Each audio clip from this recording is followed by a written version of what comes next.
William had always known his wife was different.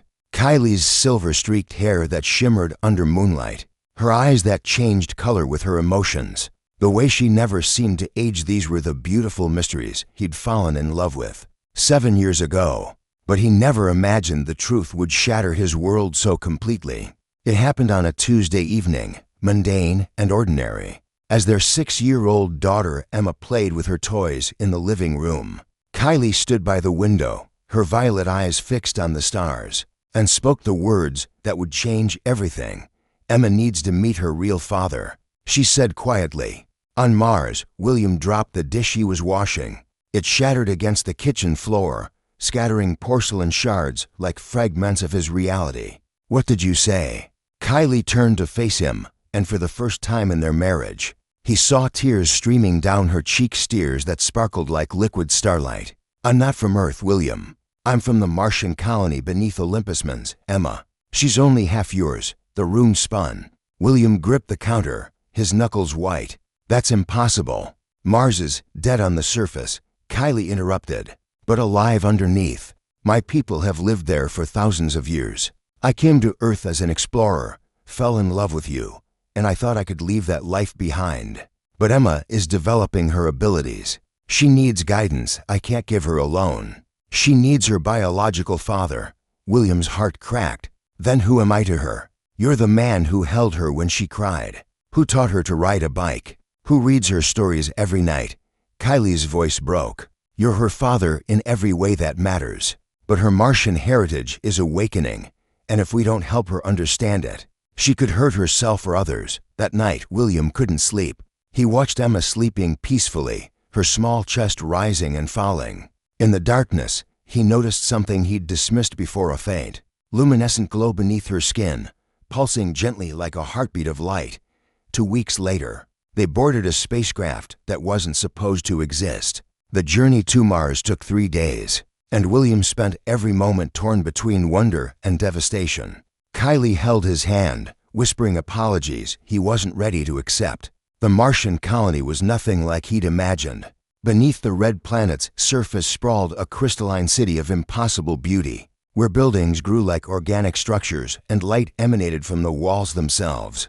The inhabitants looked human, but moved with an otherworldly grace, their eyes reflecting spectrums of color William had never seen.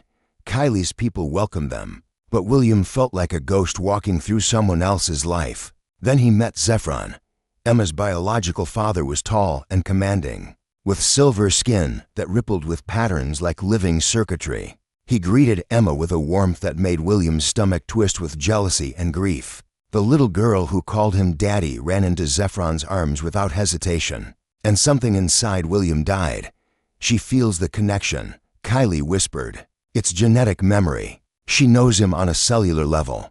William watched as Zephron showed Emma how to channel the energy flowing through her veins, how to make objects levitate with thought, how to communicate through colors that danced across her skin. Emma laughed with pure joy, and William realized he'd never be able to give her this.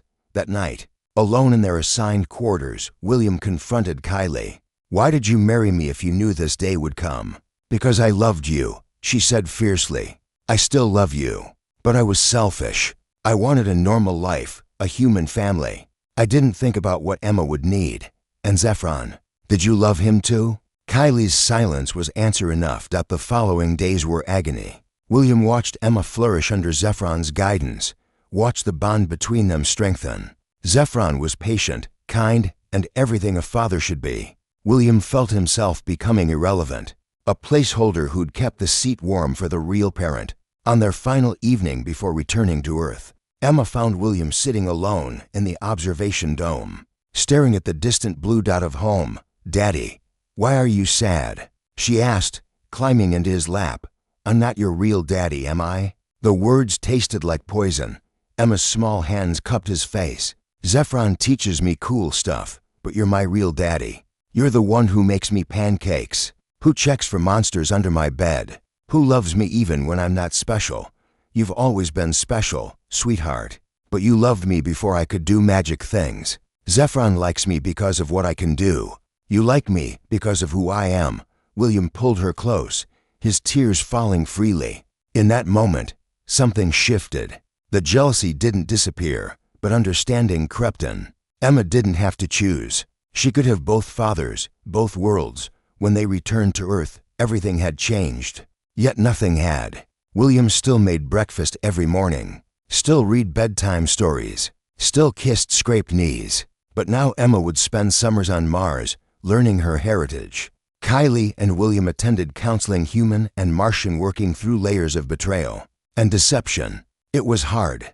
Some days William wanted to leave, but watching Emma balance her two worlds with innocent wisdom reminded him that love wasn't about biology or ownership. 6 months later, William stood in their backyard as Emma made flowers bloom with a touch, her laughter mixing with Kylie's.